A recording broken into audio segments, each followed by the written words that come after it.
Friends, स्वागत है आपका हमारे चैनल लव सर ऑफिशियल पर। आज की कहानी रिया नाम की एक ऐसी लड़की की कहानी है जो मरने वाली है, लेकिन मरने से पहले उसकी एक आखिरी ख्वाहिश है। रिया की आखिरी ख्वाहिश ने तो यमराज को भी होल पर रख दिया है।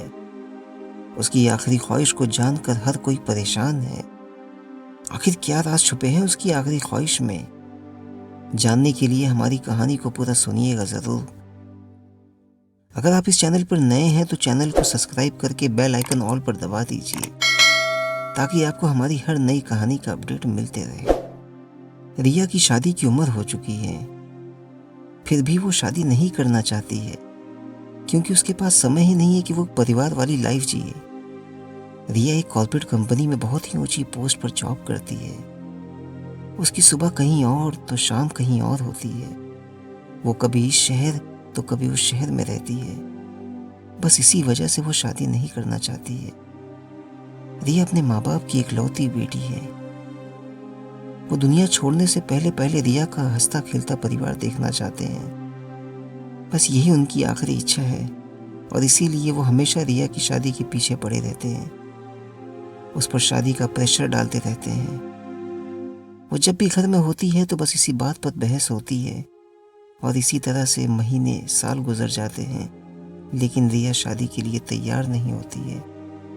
लेकिन फिर एक समय वो भी आ जाता है जब रिया अपने मम्मी पापा से थक हार कर शादी के लिए तैयार हो जाती है। मम्मी पापा खुश हो जाते हैं और हर जगह उसकी शादी की बात चलाते हैं।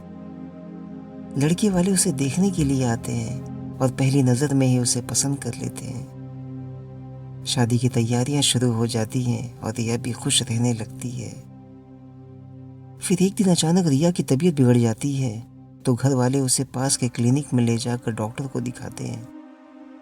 डॉक्टर रिया के पेरेंट्स को बताते हैं कि घबराने की कोई बात नहीं है, शादी का माहौल है, थकावट की वजह से उसकी तबीयत बिगड़ गई है। ये बात सुनकर सभी लोग बेफिक्र हो जाते हैं और वापस आकर शादी की तैयारियों में लग जाते हैं। रिया का होने वाला पति उससे मिलना चाहता है और शादी से पहले ही एक दूसरे को अच्छे से समझना चाहता है, लेकिन रिया उससे मिलने से साफ मना कर देती है। शादी को कुछ ही दिन बचे थे कि अचानक रिया की तबीयत फिर बिगड़ने लगी और पास के डॉक्टर ने भी इस बार उसे जवाब दे दिया और बड़े हॉस्पिटल में ले जाने का मशवरा दे दिया। ये बात सुनते ही रिया के पेरेंट्स को टेंशन होने लगा और वो तुरंत उसे बड़े हॉस्पिटल में लेकर जाते हैं और वहाँ उसका इलाज शुरू करवाते हैं। रिया की रिपोर्ट्स को देखते ही डॉक्टर उसके पेरेंट्स को कैबिन में बुलाते हैं और उन्हें रिया की रिपोर्ट्स के बारे में बताते हैं कि उसे कैंसर है, वो अपने आखिरी स्टेज पर है। ये बात सुनते ही रिया के पेरेंट्स के पैरों तले ज़मीन खिसक जाती है। रिया की माँ बेहोश हो जाती है। उसके फादर वहीं बैठे बैठे फूट फूट कर रोने लगते हैं। डॉक्टर उन्हें संभालते हुए तसल्ली देते हैं और ईश्वर से उसके लिए दुआ करने के लिए कहते हैं। जो माँ बाप अपनी बेटी की डोली को उड़ते हुए देखना चाहते थे, वही माँ बाप अब अपनी बेटी की अर्थी को उड़ते हुए कैसे देख सकते हैं। एक तरफ रिया एडमिट है तो वहीं दूसरी तरफ उसकी माँ एडमिट है और बेचारा बाप अपने दिल पर पत्थर रख कर रिया के पास जाता है, लेकिन उसे कुछ नहीं कहता है। लड़के वालों को जब ये बात पता चलती है तो वो भी शॉक हो जाते हैं और रिया से मिलने हॉस्पिटल आते हैं। लोगों के इस तरह से उससे मिलने की वजह से उसे अंदर से घबराहट होने लगती है। छुपी हुई हकीकत उसके सामने आने लगती है। रिया के फादर की लाख मना करने के बावजूद भी रिया की मम्मी उसके सामने जाते साथ अपने आंसुओं को रोक नहीं पाती हैं और रोने लगती हैं। रिया काफ़ी समझदार है। माँ की न आंखें वो सब कुछ उससे कह देती हैं जो वो कहना नहीं चाहती हैं। सारे अरमान इनके ख़त्म हो जाते हैं। सुहागन का जोड़ा पहनना था, अब अर्थी का जोड़ा पहनना है। ये बात सोचकर दोनों माँ बेटी एक दूसरे से लिपट कर रोने लगते हैं। फिर उसी दिन कैंसर स्पेशलिस्ट डॉक्टर सुनील रिया के इलाज के लिए हॉस्पिटल में आते हैं और जब वो रिया को देखते हैं तो शॉक्ड हो जाते हैं। रिया उन्हें देखकर शॉक्ड हो जाती है। दोनों की ही आंखें नम हो जाती हैं। पुरानी यादें ताज़ा हो जाती हैं। कॉलेज के दिनों की दोनों को याद आ जाती है। रिया और सुनील कॉलेज में एक साथ पढ़ते थे और एक दूसरे से बेइंतहा मोहब्बत करते थे। लेकिन किस्मत को कुछ और ही मंजूर था। जो दोनों अपने आगे की पढ़ाई में धीरे धीरे बिजी होते गए और एक दूसरे से दूर होते गए। रिया शायद इसी वजह से शादी नहीं कर रही थी, क्योंकि वो अभी भी सुनील के इंतजार में जी रही थी। रिया की आंखों ने उसकी माँ को सुनील के बारे में सब कुछ बता दिया जो वो नहीं जानती थी। सुनील ने जब रिया की रिपोर्ट्स को देखा तो अपने आंसुओं को रोक नहीं पाया। किस्मत ने भी दोनों के साथ क्या गजब का इम्तिहान लिया है। एक को डॉक्टर बना दिया और दूसरे को उसी का पेशेंट बना दिया। जिस मर्ज का इलाज सुनील करता है, उसी मर्ज को किस्मत ने उसकी मोहब्बत को दे दिया।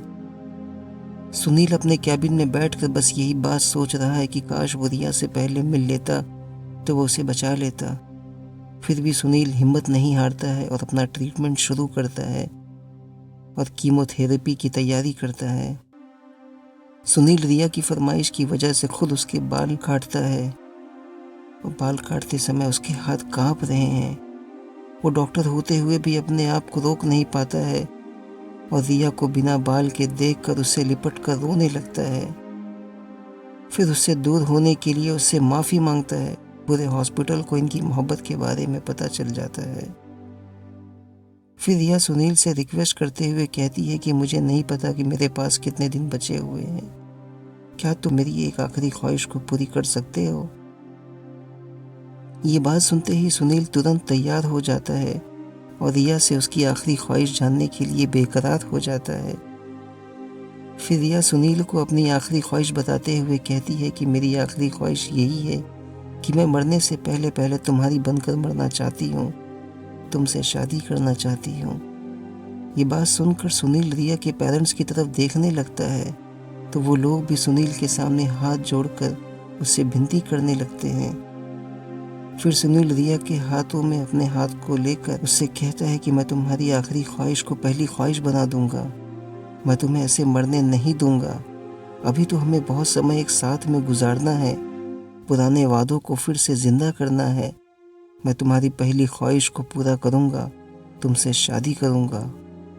इतना सुनते ही रिया और उसके पेरेंट्स खुश हो जाते हैं।